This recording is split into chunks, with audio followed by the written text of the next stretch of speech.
বলেছিলাম যে বেড়াতে যাব আমরা, তার চলেই এসেছি। এখন আমরা আছি হাওড়া স্টেশন। আমাদের ট্রেন রয়েছে 10:35-এ, হাওড়া পুরী সুপারফাস্ট এক্সপ্রেস। তো আমরা যাচ্ছি পুরী।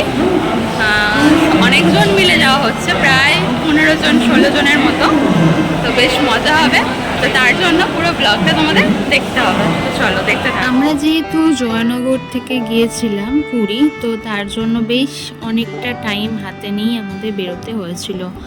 কেননা ফার্স্টে যেতে হবে জয়নগর থেকে শিয়ালদা, শিয়ালদা থেকে হাওড়া। আর হাওড়া শিয়ালদার ডিস্টেন্স কম হলেও এখানে বড়বাজারে জ্যামের জন্য তো ভীষণই লেট হয়ে যায়। তো আমাদের ভাগ্যটা এতটাই খারাপ ছিল, আমরা তাড়াতাড়ি পৌঁছে গিয়েও কিন্তু আমাদের ট্রেন প্রায় 1.5 ঘন্টার মতো লেট ছিল।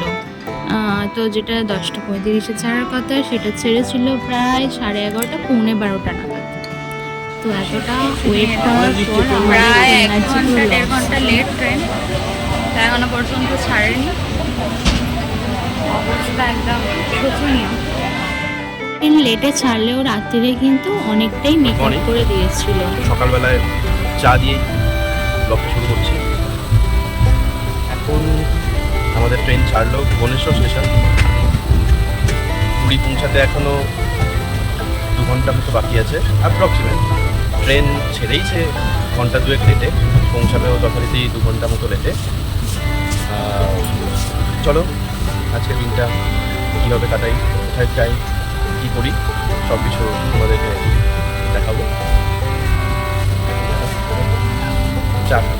এই ব্রিজটা মনে হয় সব থেকে বড় এবং নদীটাও ভীষণ চওড়া। জানতাম না এটা কি নদী, তো তারপরে গুগল ম্যাপে সার্চ করে দেখলাম এটা নদীটার নাম ছিল মহানদী। তো দেখতে দেখতে পুরী স্টেশনে আমরা পৌঁছে গেছি। আর হচ্ছে বাসের জন্য ওয়েট করছি, বাট এখনো বাস আসেনি। আর এখানে প্রাইভেট কার বা অটোগুলো প্রচণ্ড ভাড়া বলছে, যেখানে বাসের ভাড়া 10 টাকায় হয়ে যাবে, সেটা আমাদের 500 টাকা করে চাইছে। তো তার জন্য আমরা এখানে দাঁড়িয়ে রয়েছি এখনো পর্যন্ত। এখন সরকারি এই নতুন বাসটা চালু হয়েছে, 52 রুটের বাস। এটা এসি বাস, ভাড়া পড়ে 10 টাকা থেকে 15 টাকার ভিতর। যেখানে বলবেন সেখানেই নামিয়ে দেবে পুরীর। তো আমরা এই বাসে করে গিয়েছিলাম, যেখানে প্রাইভেট কারগুলো এত বেশি দাম বলে। সেখানে খাওয়া দাওয়া করে প্রায় 3টে বেজে গেছে। খাওয়া দাওয়া হতে হতে স্নান করতে এসেছি, কিন্তু এত মেঘ হয়েছে, পিছনে দেখতে পাচ্ছ পুরো সমুদ্র পুরো উত্তাল হয়ে আছে।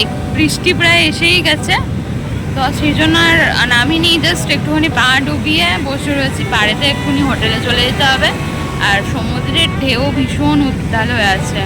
তবে মানে এত ভালো লাগছে দেখতে আকাশটা, দেখো একবার তোমরা। এই রকম সমুদ্রে গিয়ে বৃষ্টি আমি কোনোদিনও দেখিনি। তো মানে মেঘটা ফোনেতে কতটা বোঝা যাচ্ছে জানি না, বাট সামনাসামনি মানে একদম পুরো মনে হচ্ছিলো একদম মেঘ পুরো হাতের সামনে চলে এসেছে। আর ভীষণ রকমের কালো মেঘ করে এসেছে, তার সাথে তো ঢেউ মানে বিশাল উত্তাল ঢেউ হচ্ছিলো, একদম সামনে থেকেই ঢেউ ছিল। মানে দেখলে যাদের জলে ভয়, বিশেষ করে আমার তো ভীষণ ভয় লাগছিল। আমাদের আজকে রান্না চিকেন কষা আর ওবেলার ভাত রয়েছে। ভাত যারা রুটি চাইবে তারা রুটি খেতে পারবে। না না, আমরা গরিব লোক, আমরা ওবেলার ভাতই খাবো। হচ্ছে বড়াটা হচ্ছে, দেখো না এগুলো ভাড়ার বড়া এরকমই হয়। তো ওরা শুধু রান্নাটা দেখো।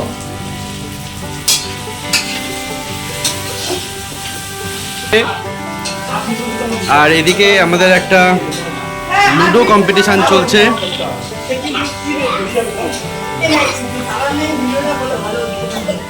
আমাদের আরেকজন মেম্বার চলে এসছে, হেল্পিং হ্যান্ড। দুটো কড়াই দুজনে মিলে সামলাচ্ছে।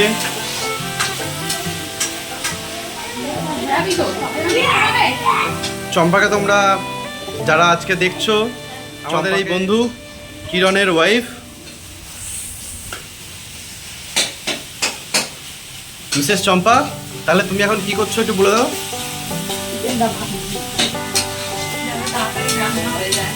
ওকে, 2 জায়গায় রান্না হচ্ছে যাতে তাড়াতাড়ি সব কিছু কমপ্লিট হয়ে যায়, তার জন্য। এখন আমরা দেখতে পাচ্ছ সবাই মিলে যাচ্ছি পুরীর মন্দিরের দিকে। আমাদের হোটেল থেকে পুরীর মন্দির খুবই কাছে, হয়তো 2 থেকে 3 মিনিটের রাস্তা। তার জন্য কোনো রকম গাড়ি আমরা করিনি, সবাই মিলে হেঁটে হেঁটেই যাচ্ছি। দল বেঁধে হেঁটে যাওয়া হচ্ছে। ওকে,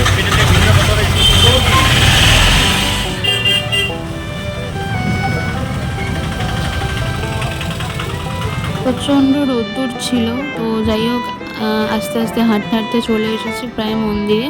তো আমরা জানতাম না যে মন্দির 8টার সময় বন্ধ হয়ে যায়। আমরা পৌঁছেছিলাম 8টা বাজতে 5-10 মিনিট বাকি ছিল।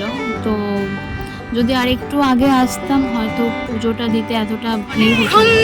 অপেক্ষা করার পর আমাদের শেষমেশ মানে পুজো দেওয়া কমপ্লিট হয়েছে, কেননা আমরা যখন ঢুকেছিলাম তখন মন্দির বন্ধ হয়ে গেছিল। তো তারপরে আবার মন্দির খোলার পর আমরা পুজো দিয়েছি, ভালোভাবে পুজো দিয়েছি, কিন্তু ভীষণ ভিড় ভিতরে, যেরকম অ্যাজ ইউজুয়াল হয়। তো আবার এই বেরিয়েছি, এরপর আমরা যাব মাসির বাড়ি পুজো দিতে। তো সবাই বলছে যে জানি না খোলা পাবো কিনা, যদি পাই অবশ্যই। সন্ধে হয়ে গিয়েছে, মানে 6:30 এখন বাজে ঘড়িতে, আর আমরা এসেছি আবার সি বিচে ঘুরতে, কারণ এখন কেনাকাটা করার পালা, আর তার সাথে একটু ছবি টবি তো তুলতেই হবে মাস্ট। আর এত সুন্দর হাওয়া দিচ্ছে, আর বলার মতো নয়। ওয়েদারটাও ভীষণ ভালো আজকে, তবে এখনো পর্যন্ত সব দোকানগুলো খোলেনি।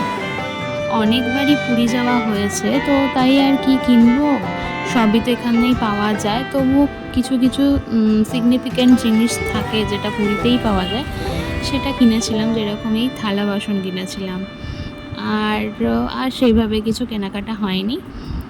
তবে কিছু কিনি আর না কিনি, ঘুরে ঘুরে দেখতে তো বেশ ভালোই লাগে। আর যেহেতু আজকে আমরা পুজো দিয়েছিলাম, আজকে আমরা পুরোটাই ভেজ খেয়েছি, তো এই বসে পপকর্ন মাখা খাওয়া হচ্ছিলো, আর আমি খেয়েছিলাম আলুর চপ। তারপরে আবার খাওয়া দাওয়ার পর আবার হোটেল ফেরার সময় আবার কিছুটা দোকানে দেখতে দেখতে দেখতে দেখতে আবার হোটেলে ফিরলাম। সানডে সকালবেলা গিয়েছিলাম একটু বাজার করতে, আজকেই আমাদের বাড়ি ফেরার দিন। তো যেহেতু কালকে আমরা পুজো দিয়েছি, তার নিরামিষ খাওয়া হয়েছিল, তো আজকে মাছ একটু খাওয়া হবে, তার জন্য বাজার দোকান করতে যাওয়া হয়েছিল। কেননা আজকে তাড়াতাড়ি বাজার না করলে আবার ট্রেনে আছে রাত্রিরে, সেই রকম হচ্ছে কি যে রান্না বান্না করা হয়েছিল তাড়াতাড়ি, তার সাথে চান করতে যাওয়ার প্ল্যান ছিল, কিন্তু আর গরমের মধ্যে যাওয়া হয়নি। তো কত ধরনের মাছ দেখে তারপরে আবার আমরা গিয়েছিলাম খেতে। তো খাওয়া দাওয়া কমপ্লিট করে বিকালবেলা চলে এসেছি আবার মন্দিরে, কেননা মন্দিরে পতাকা বদলানো যেটা হয় সেটা বিকালবেলা হয়, সেটা দেখব বলে চলে এসেছিলাম। আমাদের ট্রেন টাইম ছিল 10:30, তো তার জন্য হাতে কিছুটা টাইম ছিল আমাদের, তো তার জন্য আবার আমরা মন্দিরে এসেছিলাম, কিন্তু আর ভিতরে যাওয়া হয়নি। এই আজকে পতাকা উত্তোলনটা দেখলাম, আর ওয়েদারটা যেহেতু ভালো ছিল, তো তার জন্য হচ্ছে কি যে একটু ফটো তোলা তো আছেই, ওগুলো তো বাদ দিয়েই দিলাম। তো এই আমাদের পুরী ঘোরা দেখতে দেখতে কমপ্লিট হয়ে গেল 2-3 দিন। কোথা দিয়ে সময় কেটে গেল জানি না, যখন কতদিন ধরে প্ল্যান হচ্ছে পুরী আসবো, কত কিছু প্ল্যান প্রোগ্রাম করা, কিন্তু এখানে এলাম আর সময়টা চলে গেল। আমি লাস্ট পুরী গিয়েছিলাম 2021-এ, তখন এইগুলো তৈরি হচ্ছিল, পুরীর মন্দিরের বাইরের চত্বরটা। এবারে গিয়ে দেখে বেশ ভালো লাগছিল, সবুজে মোড়া, আজকে তার আমাদের সাথে এরকম শেষ রয়েছে। দিন বাড়ি ফিরে যাওয়ার। আমাদের ট্রেন রয়েছে রাত্রির 10:10-এ, তো তার জন্য বিকালবেলা আর একবার জগন্নাথের দর্শন করতে এলাম, আর তার সাথে হচ্ছে ধ্বজা তোলা দেখতে এসেছি। এই ওপরে দেখা যাচ্ছে আমাদের মানে ধ্বজা তোলা কমপ্লিট হয়ে গেছে, বিকাল 5টা থেকে হয় শুরু, তো হয়ে গেছে সেটা। এরপরে আমরা একবার জগন্নাথের দর্শন করে তারপরে আবার হোটেলে যাব, তারপরে তো ট্রেন রয়েছে 10:10-এ। তো আমার এই পুরো ব্লগটা পুরীর কীরকম লাগলো সেটা জানাতে একদম ভুলো না। যদি ভালো লাগে তাহলে একটা লাইক করো, আর চ্যানেলে নতুন হলে সাবস্ক্রাইব করতে ভুলো না। তো চলো, দেখা হবে অন্য কোনো ব্লগে। টাটা। বাড়ি ফেরার সময় একটু মন খারাপ করছিল, মনে হচ্ছিল আর একটা দিন যদি এক্সট্রা থাকতো, আর একবার যদি প্রভুর দর্শন হতো ভালো হতো। তো যাই হোক, মন খারাপ নিয়ে বাড়ি গিয়ে লাভ নেই, আবার দেখা হবে প্রভুর সাথে।